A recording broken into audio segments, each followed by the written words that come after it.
Welcome to Hey Gurl. I'm your host, Bill Janice. Join me every week where I sit down with one of my amazing and talented friends who are experts in their field, and we have a little chat. Welcome to this episode of Hey Gurl. I'm your host, Bill Janice. I am joined today by a really fabulous talent. He is a professional dancer, performer, artist, choreographer, director. He is also an entrepreneur. He has a really great new company that we're going to talk about today. But this is Brandon Bryant. Hey, girl. Hey, girl. How are you? I'm good. How are you? I'm so good. You're here. It's a beautiful day. And we've been talking about this for a while. So I'm glad that we're getting it done today, girl. Yes, I know. I'm so excited. So happy to be on your show. Congratulations for this, by the way. It's so Thank amazing. You. When I first heard about it, I was like, he better call me. I love you for that. Well, no, and it's so funny. I mean, I have to admit, and maybe I shouldn't admit this. I don't know, but I really do. I'm grateful for everything, of course, but I'm actually still at that point where I think I thought I would have to convince you, or in some way, or like when I'm like asking like amazing guests like yourself to come on, I feel like I've got this whole speech ready to like convince them, because why would they want to come? Why would they want to come on my show, like my little show? But people are like, people want to, so I'm like, okay, great. Like lately I've been very blessed. Like I ask people and they're like I've been waiting for you to call me, and I'm like, really? Well, to be frank, like anyone like just wants to be doing something right now, and even talking about themselves, I mean, that's on top of the list.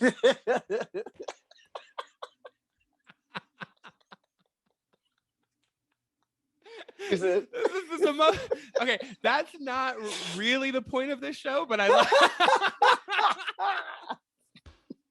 I've said it. Like I think the more eloquent way to say it is that this is an opportunity to highlight other artists. But but the more crass way to say it is it gives us an opportunity to talk about ourselves. You know. Well, listen, you've definitely got a lot of things worth talking about. So let's get into it, girl. Oh man. So Brandon, where are you from, girl? So I'm originally from Miami, Florida. I was born and raised, grew up there. Yes. And honey, you can find me in South Beach any day of the week. I know it's cliche, but my gay ass loves it. You know, when you know quality, you know quality. And the beach in Miami is definitely where it's at. I grew up more down south area, so that's more Homestead, Color Ridge, Kendall area. So I definitely had a bit more of that deep Latin root culture, and also that Black, like old school, like Southern family as well. So those mixed together, it was the best of both worlds. It was the best place to grow up, not gonna lie, like the best place. I love that. I really do love Florida. So when did you move out west? So I moved out west around 2000 and I want to say 9. I actually went to Salt Lake City first to work out there with a dance company called Odyssey Dance Theater. And, you know, once that kind of ended, I took another journey, which sent me to LA. Yeah, I love that. So, okay, so you kind of have a similar, I think, backstory, or well, maybe not backstory. Hold on, let me rephrase that. I think you have a similar journey as I did, at least in the beginning, as far as dance. Like you came from a more of a concert dance background and then went into a commercial type environment. Am I accurate to say that? You are accurate, yes. I also did competition when I was younger. So I did know about competing and everything like that. But yeah, it was more about the technique and learning the history and really just like doing your due diligence to be great at the art. Yeah, I love that. So what do you think? Do you have an opinion coming from both, you know, at this point in your life, having success on both sides? Do you have an opinion about, like, I remember for me, for example, when I was younger and I was dancing with a ballet company, and then I moved into out west and started doing shows in Vegas, and people thought I was like the concert people thought I was like selling out, you know, type thing. Like, did you ever experience that? Like, where because there's some people that don't see it both ways, you know, or at least they didn't back then. You know what I mean? I think that there were the people that thought they took themselves so seriously. I'm an artist. And then there was the commercial people who are still very much artists, but they were not given that credit as much when we were younger. Do you notice that anymore? Definitely. I don't notice it anymore. I think just because everything is so fused nowadays, even the styles now, you take ballet and you take contemporary and you take jazz, and you can basically find all of those styles and techniques in a professional dance company anywhere in the world right now. Yeah. Just because I think as evolution is and time goes on, you start to learn and adapt, and you start to I think evolve, and dance definitely has evolved in so many ways and in so many lanes that I don't think anyone is specifically like, oh, I'm just this dancer, I'm just this dancer. You're probably great at just that, but I don't think that anyone sees it as something that's to be, I think, judged upon if that person wants to do something else that's not your genre.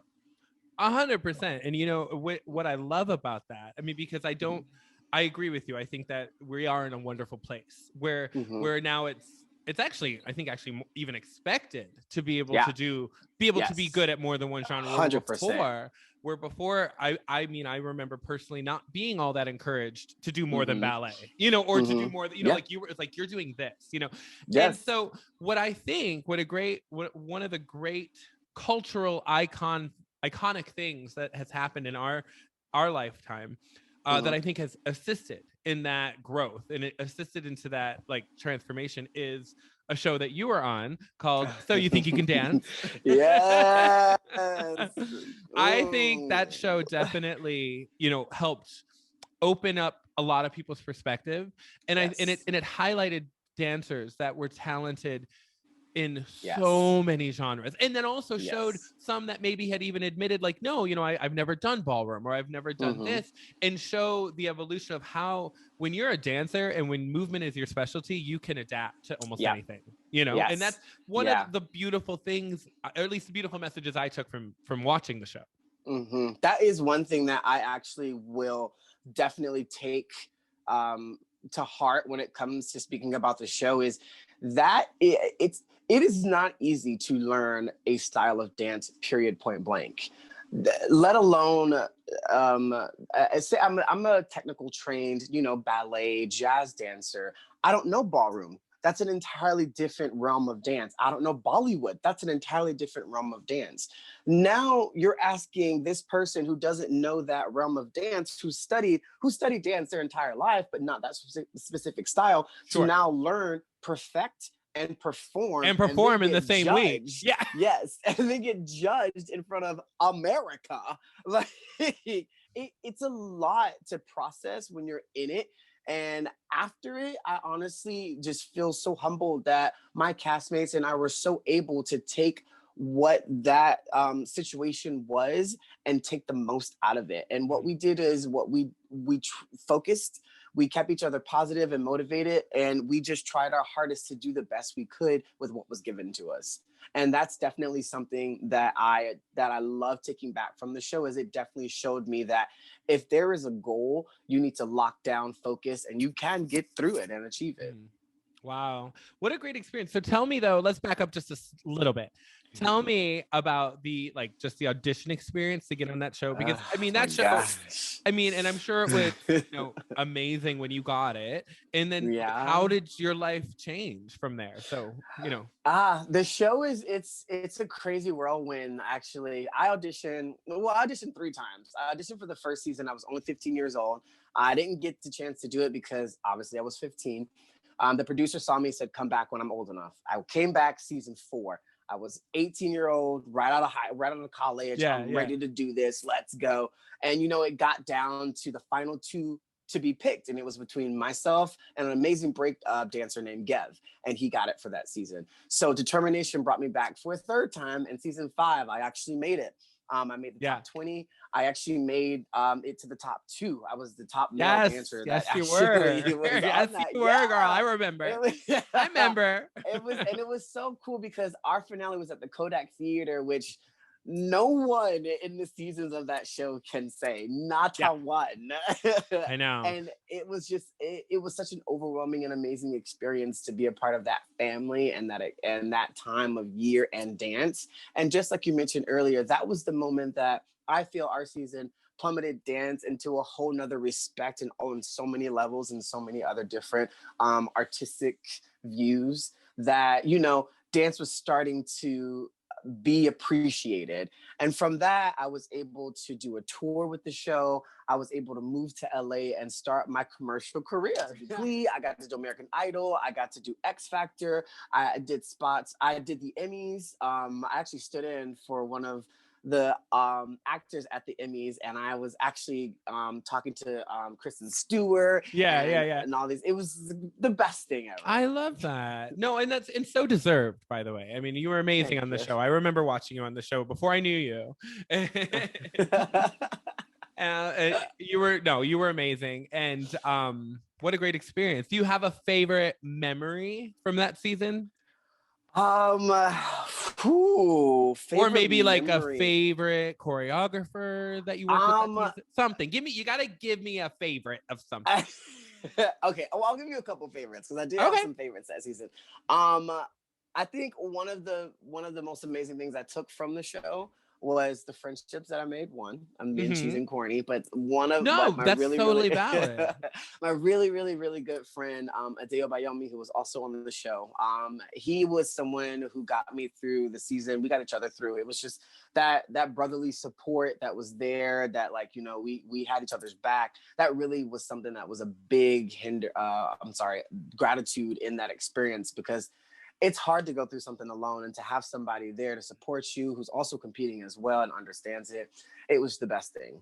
Choreographer wise, Wade Robinson was a dream to work with. Phenomenal man. He gives you the creativity, the concept. He gives you the visual. He's invested into that.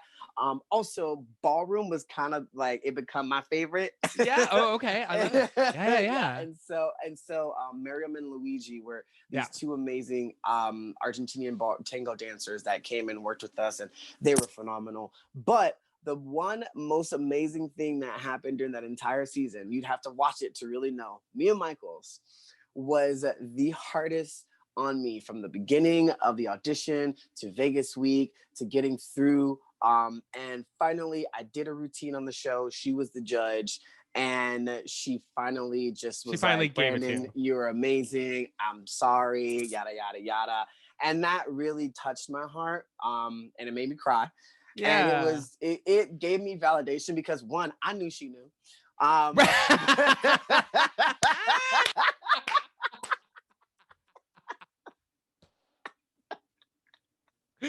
She knew. No, but you're right. I mean, we know Mia. Like, we all know Mia. Like, we've all worked with her at one point. And yeah, that's her strategy. She almost like breaks you down to try and build you up when she feels it's appropriate. True. And to attest to that, she did a routine at my studio way back in the day when I was in Miami. I was young. Yeah. And you know, we had a little moment because, listen now, Mira. I like you said, Mira, listen, look. This comes from way back then. Back. Like, so you had herstory. Her and her, like, we had some heat back then, and I think she brought it into that. She brought it into the show. Yeah. I forgot about it till, like, it came back to me. I was like, oh, that's where this is coming from. Got it.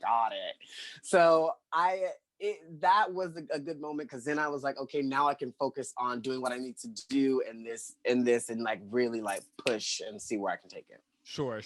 I love that story. Yeah. So, all right.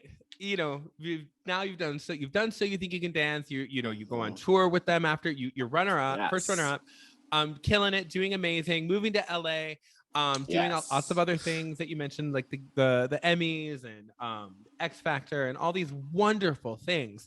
Mm-hmm. Then they call you a couple times to come back to be an all-star. Yes. So tell me about that experience. All-Star experience is something that I wasn't prepared for, and I thought that I was. Because you go through the show Right. and You're you're like, I've like, done it. I've been here. So yeah, you feel I've done it. yeah, I you're know like, I know what this. to Like expect. no, it's like jumping right back into day one, but like Did you fast feel like you had to course. prove yourself again? No, I did not feel like I had to prove Okay. myself. I felt more I had to be a mentor to Got it. to the contestant that I was working with, which I knew, and I'm very good at that. I'm a teacher as well, and I'm a phenomenal teacher. So it wasn't something that I was gonna have a problem with. I was just gonna try to have to not make it look like I'm dying inside, Okay. and like be strong for this girl who's For the girl, like, yeah. oh my god, I'm going through it, and I'm like, And you had to okay, be that don't worry, support you're system fine. for her. Yeah, exactly. So that was interesting.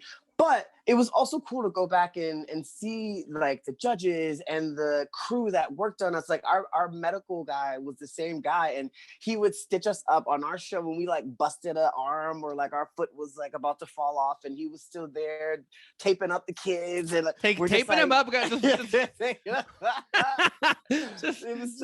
put a band-aid on it and let's go. Yes. Get him back out on stage. Exactly. So it was like a homecoming in that sense, but the endurance that you needed, that hasn't gone away. I love it.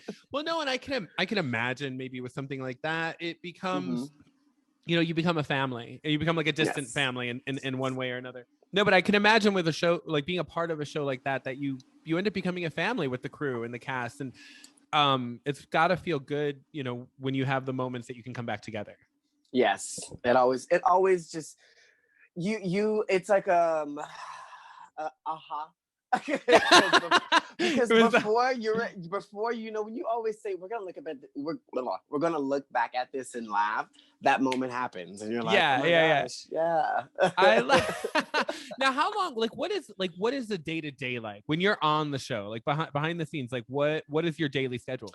So you wake up, you go to rehearsal. Well, you eat breakfast, go to rehearsal. Don't forget about that. Right. You rehearse for about 2 hours. This 2-hour rehearsal is between you, your choreographer, your partner, and the cameras. Once that's done, then you'll have a break. Then you and your partner by yourself will have like another 3-hour rehearsal. The next day, you'll come back. You and the choreographer will have a 3 more hour rehearsal, 3 to 4 hour rehearsal.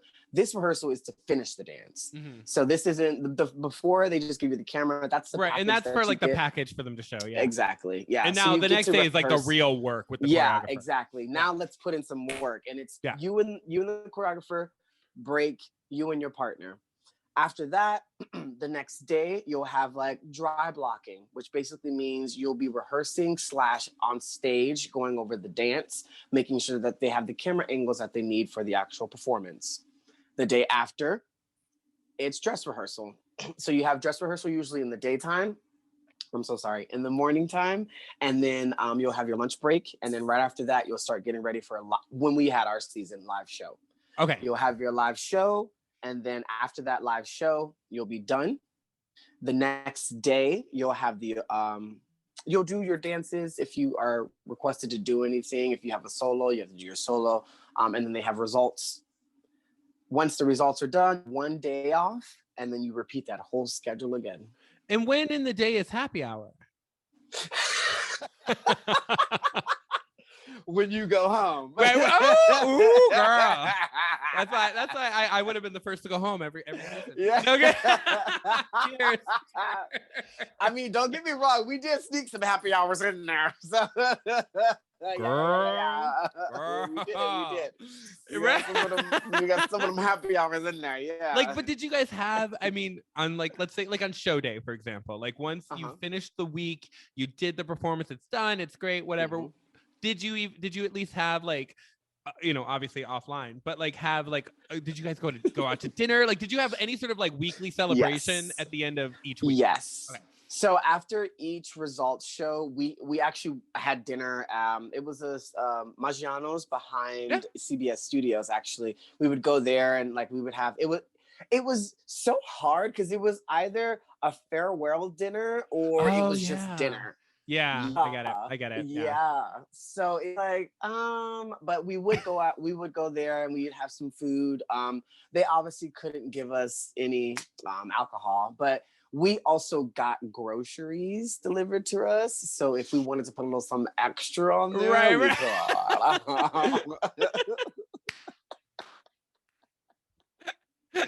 Yeah. I love you. I love you. I love it. I love it. All right. So moving on to the next big show that you did that we have to talk about is Britney Spears, honey, the one and only. Woo.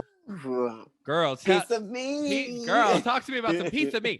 So Piece of Me was Britney's first Las Vegas residency at Planet Hollywood. That was a huge success. Tell me, same thing, kind of tell me what that audition process was like, and then how did it feel to get the job, and then all of a sudden you're in Vegas and you're with Miss Spears. I mean, it's got to be surreal, right? So this is a loaded question, so get ready. Ooh, I'm ready, girl. The reason I got serious about dance was because of Britney Spears' Crazy music video. Okay. The reason I love that video is because of Melissa Joan Hart. She was in that video. In that movie, the movie, what was it called? In that movie, yes, that movie. It was Drive Me Crazy. Yes. Yeah. Or was it? No, wait. Town? Oh no, yeah, Drive Me Crazy. No, I think it was called. Yeah. Yes. So when I saw that, I saw her, I saw those dancers, I like instantly was like, you know what? That's what I want to do. I want to be behind her. That's my goal. This is me literally at like 10. Cut to, I get an audition notice that Britney Spears is having an audition. I'm like, okay, clearly I'm going, but I'm obviously skeptical because I don't think I'm gonna get it. I'm just like, you know what? I'm just gonna go and just do what I do and kill it the way I kill it. And if it's B, it's meant. So I went to the audition. There's about 200 guys who got personally called to the audition. And I made it down to, it was about, I think it was less than 60 guys. Okay. Definitely less than 100 guys. Okay. And all of a sudden, you know, this car pulls up and we're like, what? And Britney hops out of the car and goes into the studio. And we were like, was that her? Yeah. Hold up. Well, that's the thing. Like, so for people who don't know, like, people who aren't in the industry, a lot of times when you're doing an audition like that for a headliner, I'll call it, describe it. A lot of times they're not really part of the audition process until the very, very end. So I'm sure, so to your point, you know, seeing her probably gave you that moment of like, first probably the moment of like, holy crap, we've made it this far because she's here to look at us, but also then simultaneously in tandem having that also probably anxiety feeling of like, holy shit, this is it. You know what I mean? Of course. Yeah. And it was at that moment where I think we all just kind of were like, okay, so we need to go off. We need to go. It's time to let it out, girl. Yeah. Whatever you were saving, it's time to do it. Exactly. So, you know, they picked a certain group of people and we went in there. She was sitting right there. And we did the combo. What was the combo to? What number? It wasn't, I think it was, no, that's different. Cause see, we had another audition to Criminal Intent. Okay. Yeah. Oh, that was it. Criminal Intent. Okay, girl. Robin. Yes. I love Robin. I know. And it was so interesting because everyone was like, this doesn't sound like Britney. I was like, this isn't Britney. You need to go away. Yeah, the fact that they didn't know that, you know what I mean? Like, I was like, get Robin. Different gay icon. Like, come on now. Yeah. And so we did the audition and she looks at the choreographers and she like nods. She's like, and they're like, all right. I love your Britney impression. Yeah. Do it again. I said, Like, okay, it works. Okay. Yeah, then she left. They invited her into the room, and the choreographers were like, you guys did a great job today, and just so you know, if you'd like, these are out there for you to be a part of the residency. And we all just lost it because we I'm were like, sure. wait, what? I love it. I love it. I think I saw Yeah. they filmed that. They filmed some of your auditions. They did, And I yes. remember Yeah. that, seeing that. Yeah, with that when they Yeah. said to you something like, your agents are getting your contracts today or something. You know what I mean? Like, Oh, yeah. Yes. So they filmed that. They filmed everything. girl, you just can't get away from the cameras. No. When is the Brandon reality show coming out? I know, we're working on it. We're working on it. Yeah. I love it. I don't know if that'd be good for TV. I think it would be great TV. So I mean, some of the trouble you and I have gotten in together. No, I'm like, we got to put on a special channel. Subscriptions only. Yeah, subscriptions only. All of a sudden we start an OnlyFans. The Chronicles ass. Right. Hey girl, after dark. No. Okay, so I gotta ask you some fun questions before we get into the serious stuff, because I'm sure we have to cover some of the serious stuff when it comes. I understand. To I Britney. understand.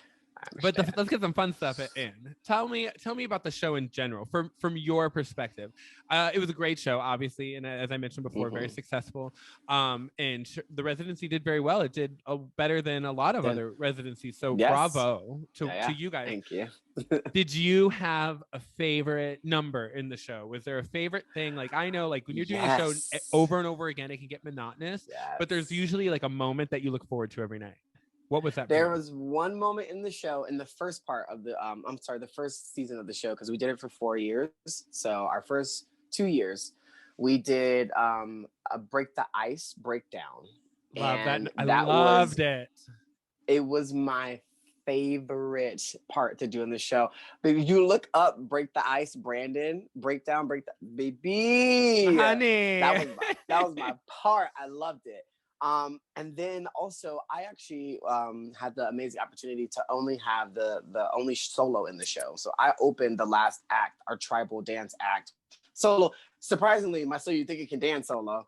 So they said, can you just do that? I was just do this one again. Yeah, you're like, all right. Yeah, I was like, but that's hard. Like, this is the end of the show. Like, you want me to do that every night? Literally. I'm like, okay, cool. So those were definitely hands down like no rest for the wicked over there. None at all. I love. Did she have a favorite number that you know of? Not that I know of, but I do know that she loved playing around with us on stage. That definitely was like her favorite thing. She loved making like eye contact and goofy things and just like being like all goofy.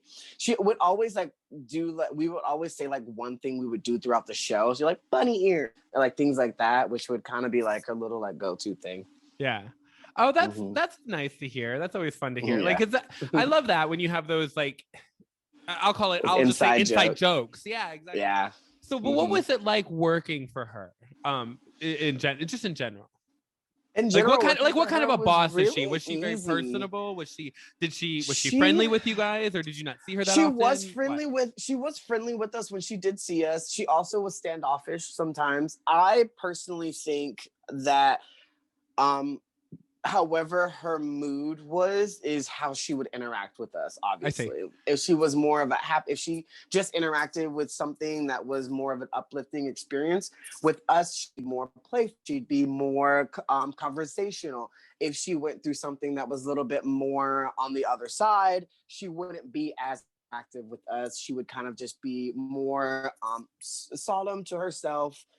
Which is fine because, with her and everything that's been thrown at her, she is very standoffish. So whenever, she wants to have conversations, that's when I think we are always aware and want to make sure that we are, available for that. And available for her. So in that sense, yeah. Did you personally have did you going into it, did you have like, probably being a fan, right, have any sort of misconception or even some sort of idea in your head what she would be like that was proven wrong, like once you actually did work with her? Yes. And I think it actually is to what I watched in the documentary of how the perception of how she does not know what's going on and she's not aware of things. I realized that that's not true. Like, this woman So she's is very tuned playing in. everyone. She's Okay. very tuned in. Like, she does things and I'm like, you know what you're doing. Like, she's very I'm like, yeah, no, I'm but like, I love wait, that. what? I mean, that's actually refreshing to hear, to be honest. Like, that's Yes, actually... no, exactly. And it's just, yeah, it's, but even like to attest to that, like then she would do some stuff, like she would like literally like throw her glove like just off because that we would have to pick it up. So that's why I'd be like, all right, calm down now. You're getting up too free. But it's, yeah, she definitely was. That's one thing that I just heard, and then when I actually saw in and around it, I was like, oh. Okay, so let's talk about the documentary. You mentioned it. I don't even. I just want to hear your take on it. Like, I want to hear your take on it. And I actually really, from somebody who has worked closely with her for 4 years. I know you're not claiming to be like, close personal friends or whatnot, but you definitely were there, closer than most of us. I literally lifted her. Right. So I just want. So I guess my point is, I'm not trying to put pressure on you to know the exact answer to any of this, but okay. I'm just curious what your take on everything is, with what it become the documentary, this whole Free Britney movement, the conservatorship. Like, where is your perception and take on all of this? I think nowadays everyone needs their story told. I think celebrities need to be voices heard when they're in situations that they can't control. Where Britney is right now and where the documentary went, it does, I think, touch some of the things that anyone would be concerned about. Sure. If it was just anyone, but I definitely think that with it being her and her name being in the spotlight for so long, I think that's why the Free Britney movement is such a powerful thing right now. The documentary, I think, is definitely reflective because what it does for me, it just gives me history that I already knew and certain things that I didn't know about. Like certain like little nuggets of certain things I didn't know about. Like certain but it things helped that were to add like to the puzzle that you knew in your head. Yes, it did. It definitely added to the puzzle. And the end of the interview, the end of the documentary, I loved the most because Felicia, who was a really close friend of hers, which I knew also on our tour, she said that she said, I know Britney is going to tell her story. And once she tells that story, all the puzzle pieces will fall into place. And when she said that, I instantly was like, you know what? That's true, because no one can tell someone's story. You have to tell your story. You only know the things, and only Britney really knows the things that went down. And trust me, she knows. So do you? So you think that we're all in for some sort of tell-all story someday in the future? I would hope so. I can't say that I think it's going to happen, just because I also don't see Britney being that type of person that she's like, I'm going to tell my story, unless she had that motivation of someone positively supporting that and not negatively trying and it wasn't to like it wasn't in defense of herself. Yeah, exactly. It was to promote something more positive. Exactly. Britney, it would be great. And that I did notice around being around her, she needed more people who were there for her. And our entire cast wanted and was there for her, and we didn't get that chance to really surround her with all the love that she needed for that tour, because of other things that were going on that were mentioned in the documentary, like her father. He just doesn't want certain things around her that's going to trigger her, but yet will trigger her before she goes on stage. Like, it just, those things that were in the documentary were factual. And I hope that at some point they're saying free Britney because they want her off the conservatorship. Jamie just needs to go away, and someone needs to be there to support her and be there for her in a positive light in her life. So you don't agree really with what needs to happen. You don't agree with the conservatorship as it is? As it is right now, no, I don't. Do you think a different family member or a close friend would be better to be in that position, or are you saying that you don't think Britney herself needs that at all? Do you think she's competent enough to do her own thing?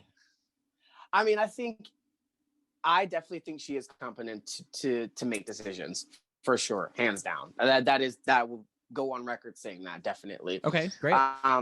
Where she is now in her life and things that are going on and things that I don't know about, I can't speak upon. Sure. No, so I just wondering your opinion.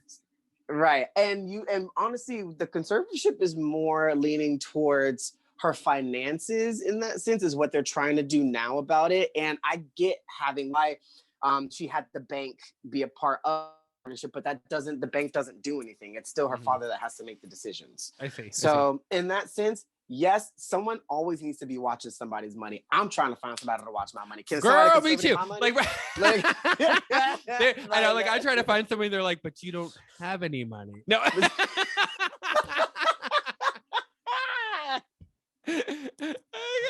Dead. And I was like, ouch. No. Okay, cool. I was like, what about my food stamps? No, I'm kidding. Right. No, I'm kidding. I get it.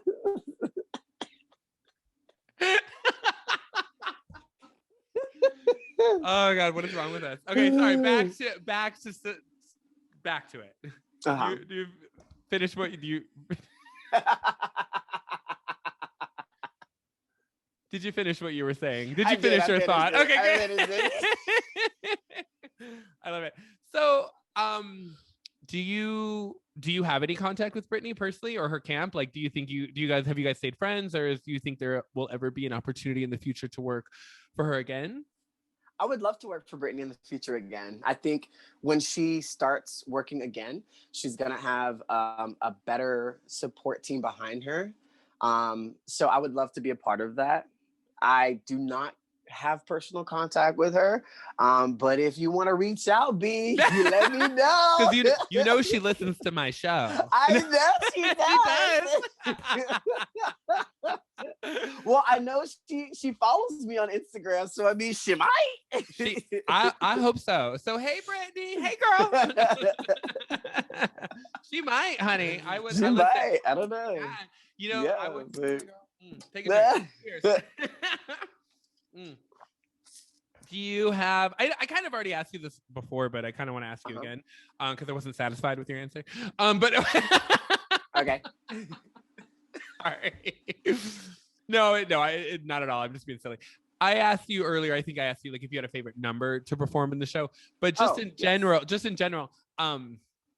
do you have a favorite Britney moment or song? Not necessarily part from Piece of Me, but just do you as a fan have a Britney, just that song comes on and no matter what you have to dance to it type moment? You know what's wait, I don't know. Hold on. I mean, you want to know mine? I'll tell you mine. My favorite Britney moment for me personally. I mean, I'm a fan. There are many. But I think for me was Slave for You. That was I still try to do the Brian Friedman choreography the minute it comes on, no matter where I'm at. I can Target in the middle of the makeup aisle because no. You know what? Mine is actually, I'm gonna go way back and say the MTV performance with her and NSYNC. NSYNC, that was a good one. And where they Britney did the remix. Over here. No, over here. Yeah, I was like, I recorded it and because we didn't have we had to actually record on a VHS. Yes, I remember. Exactly. I remember. We're the same age, boo.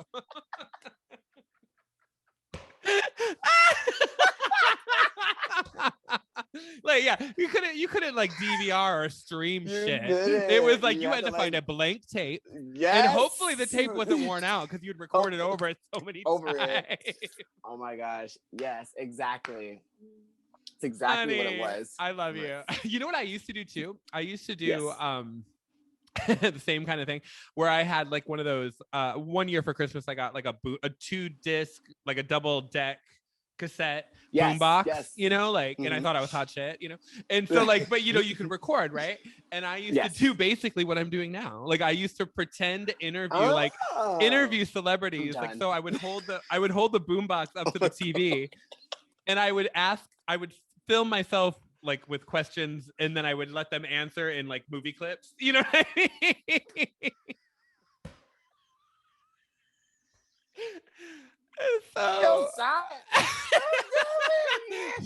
I know you're laughing so hard that like it's like the silent laugh, like you can't catch your breath. My ribs hurt. Oh my god. Because you can picture it, right? You can picture me like on the floor, like holding the boombox up to the TV, and my mom like, "What are you doing?" And then having to like keep rewinding and keep trying to re-record to like get the right timing, because there was always like a second or two delay when you had to push Yes, you had to push the yeah. record It and was the like, play button at the same time. yeah, oh my god, stop it. And here we are. Hey girl, season And here 2. we are. Hey. Oh my goodness. Who doesn't say dreams don't come true? Wow. I never say that. Mine did. No, I know. I was being silly. Yeah. Well, yeah, your dreams came true. And you deserve it. I love it, girl. Oh god. So yeah, where were we?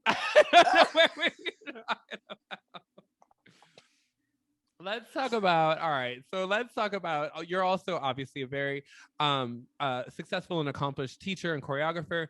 So talk to me. I'm actually really curious to hear your take on this. So with that, you know, obviously with us coming out of last year with the pandemic and with 2020, and, you know, obviously because of COVID, a lot of people have been doing a lot more virtual classes, and understandably so. I'm curious though, do you think that the classroom experience has changed forever? Do you think we'll ever get back to what we know as experiencing dance class one-on-one, not one-on-one, but in-person learning? Yes, and it actually has happened, surprisingly. I know it's weird to say, but there are conventions right now that are going on that are traveling, and kids are still going to conventions, and they're dancing in their 6 foot square like boxes. Square, yeah. Yeah. And girl, you know, I wouldn't have been able to stay in that damn square. I would exactly. That's why. Well, so I went to. I teach at a convention, and I actually went to Louisiana 2 weekends ago, and I taught there.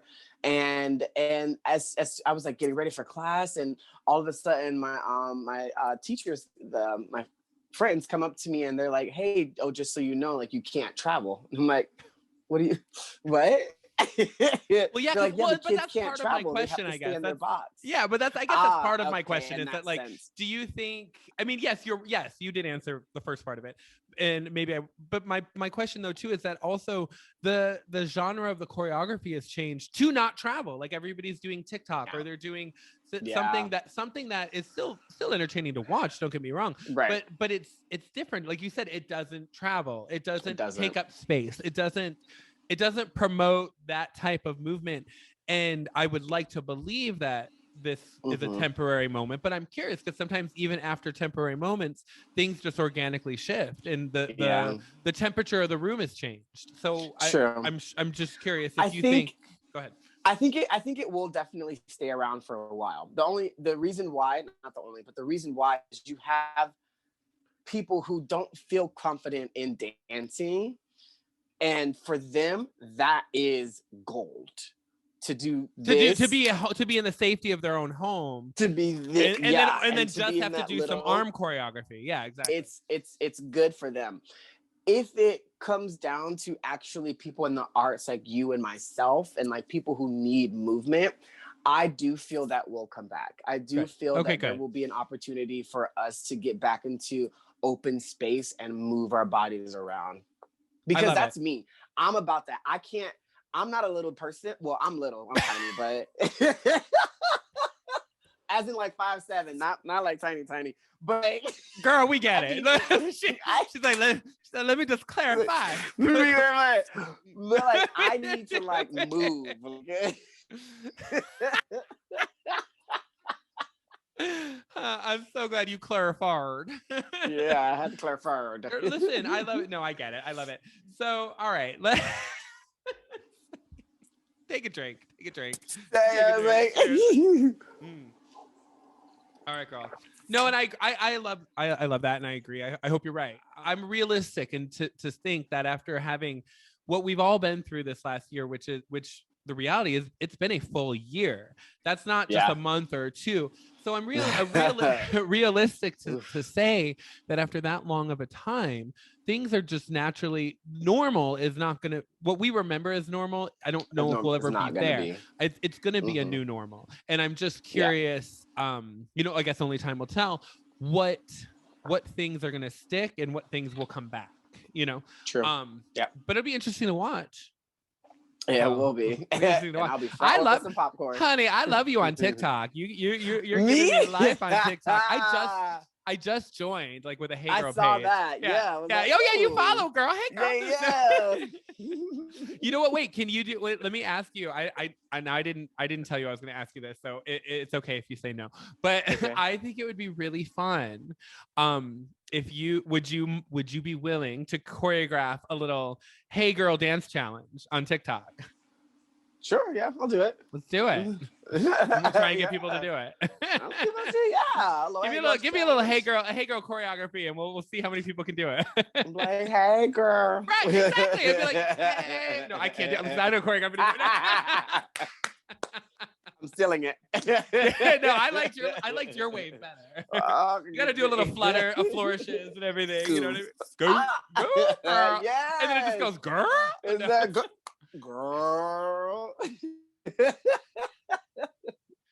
I'm also just laughing right now. I love it. Thank you. I'm also kind of laughing right now because I'm also real. Of course we're recording this and for audio and video, but I'm laughing at the thought of the people that are just listening to the audio because they can't see how silly we're being. They're just hearing sound effects. Like we're just being silly. Right. Okay, so let's get down. Let's talk about your new business, Mr. Entrepreneur. Let's talk about BB Gear. I want you to tell me all about it. Go ahead. So BB Gear is clothes that you can wear to dance, wear out. You can go to dance class, and if you have to get out of dance class and go over to a quick event, you just throw some BB Gear on and you're ready to go. It's that evening casual wear.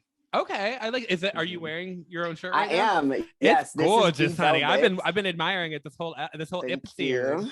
Thank you. Oh, she's feeling herself. Look at it, like do it again, girl. Do it again.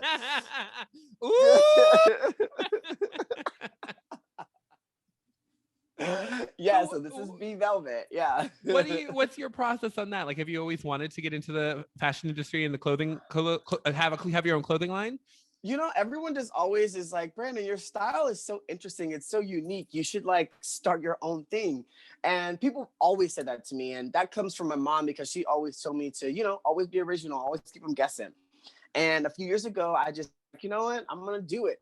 I started this LLC and then work started and I had to kind of put this on the back burner and I didn't have time to get back to it. And just recently I was able to get back into a creative mode given the pandemic and create some looks. And I'm in process of making actual 7 full looks, a full roster of a catalog. And now I've got 2 that are happening. This is one of them. And the other one is Be Fringe. I love it. I'm so excited for you. It's good. And they're fabulous, by the way. I'm loving everything I'm seeing on your website and on your Instagram and everything. They're amazing. So what do you do? Like, I mean, where do you draw inspiration from for that? Myself. So I just basically, I sit down, I'll like just start drawing and doodling on the paper.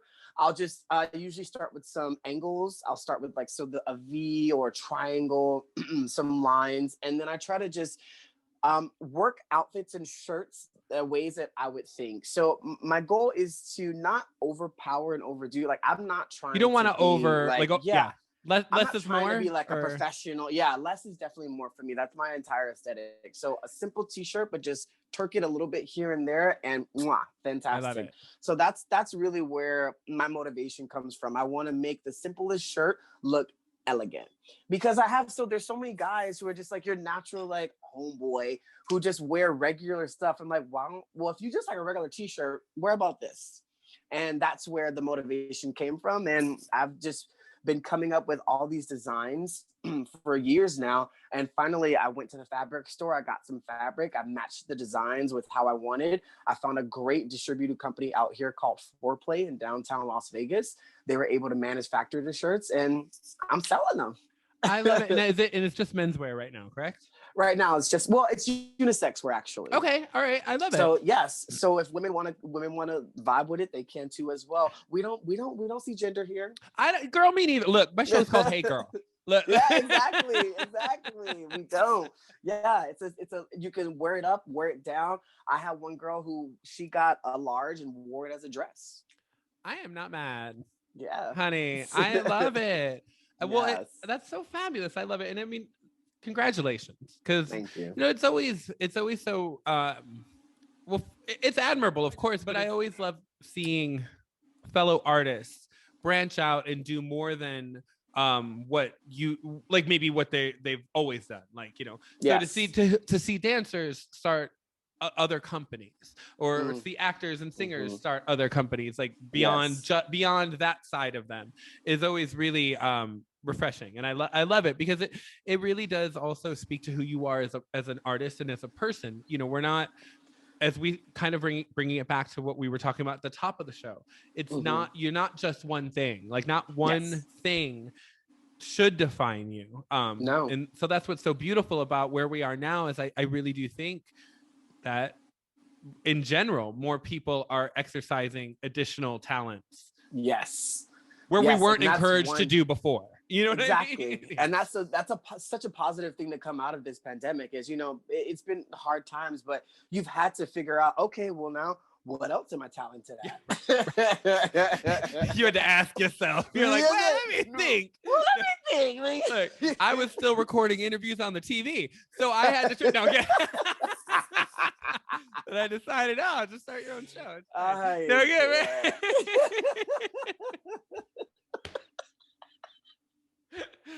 can't. Oh my god. Oh man.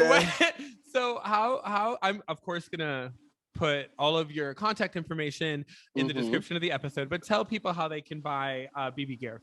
Oh my goodness. Anyone wants BB gear, they can look at BrandonBryantOnline.com. That is our online store. Go there, click on store, and you will find all of our products right there. There are products that are still coming and masks that are on the way too. So look out for that. Yes, honey. I love it. Well, listen, I just adore you, and thank you so much for taking the time to do this today. I had a great time. I am so glad we got to do this. Thank you for having me. I appreciate you so much and everything that you do for us in the industry, and you are amazing. Oh, I love you, girl. Well, you know, you're welcome anytime. Hey. You come on the show. You have a standing invitation. Come on the show. So when you come out with additional pieces for your line, you gotta come back and tell us about it. And I'm also gonna send you some. So ooh, okay. Yeah. Oh my god, I love you. I'm so excited too that you're gonna be moving closer to me now too. I know, I can't wait. I'm like that new chapter is gonna be so phenomenal. I cannot wait for it. Girl, we're gonna be neighbors. I'm gonna be coming over, asking for a cup of sugar, and like and I'm gonna be like, here goes some sugar.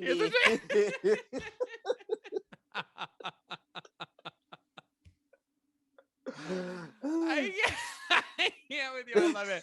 Listen, let's do it. Well, listen, I love you. And thank you for everything. And listen, thank you guys for listening. If you like what you heard, show us some love and hit that subscribe button. Give us a follow. You can also check us out at our website at www.heygirlpodcast.com. Girl is with a U. And you can find our merch on there. You can find YouTube tutorials for our craft seasonal cocktail program, and listen to episodes there. Hope you guys have a really great weekend. Bye-bye.